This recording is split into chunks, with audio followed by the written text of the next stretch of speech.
ഒരുപാട് പേർക്ക് കൺഫ്യൂഷൻ ഉണ്ടാക്കുന്ന രണ്ട് ഫ്രേസസ് ആണ് for sale and on sale.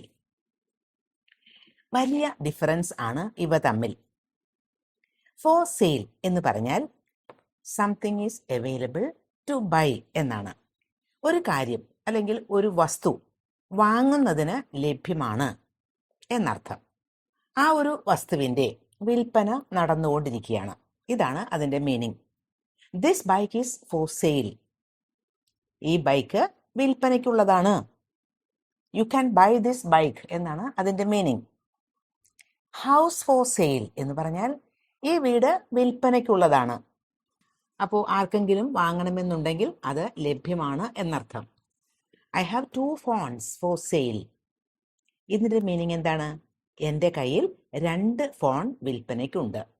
On sale എന്ന് പറഞ്ഞാൽ അങ്ങനെയല്ല മീനിങ്. ഡിസ്കൗണ്ട് അതല്ലെങ്കിൽ സ്പെഷ്യൽ പ്രൈസിൽ അത് കിട്ടും എന്നാണ്. The item is cheaper than normal.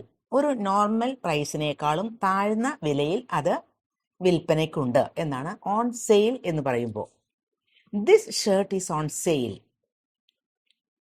അപ്പോൾ ആ ഷർട്ട് ഒരു ചീപ്പർ റേറ്റിന് കുറച്ചുകൂടി വില കുറച്ച് കിട്ടും എന്നാണ് അതിൻ്റെ meaning. Shoes are on sale at Myntra. മിൻട്രയിൽ ഷൂസൊക്കെ സെയിലിനുണ്ട് എന്ന് പറഞ്ഞാൽ അത് ഡിസ്കൗണ്ട് റേറ്റിൽ കിട്ടും എന്ന്. I bought it on sale എന്ന് പറഞ്ഞാൽ അതിൻ്റെ meaning I bought it when it was discounted. ഞാൻ അത് വാങ്ങിയത് ഡിസ്കൗണ്ട് റേറ്റിലാണ് എന്നർത്ഥം. I bought it on sale. For sale എന്ന് പറയുമ്പോൾ നമുക്ക് അത് വാങ്ങുന്നതിന് ലഭ്യമാണ്, ഫോർ ബൈയിങ്. ഓൺ സെയിൽ എന്ന് പറഞ്ഞാൽ ഓൺ ഡിസ്കൗണ്ട്, ഒരു ചീപ്പർ റേറ്റിന് അതിപ്പോൾ വിൽക്കപ്പെടുന്നു എന്നാണ്.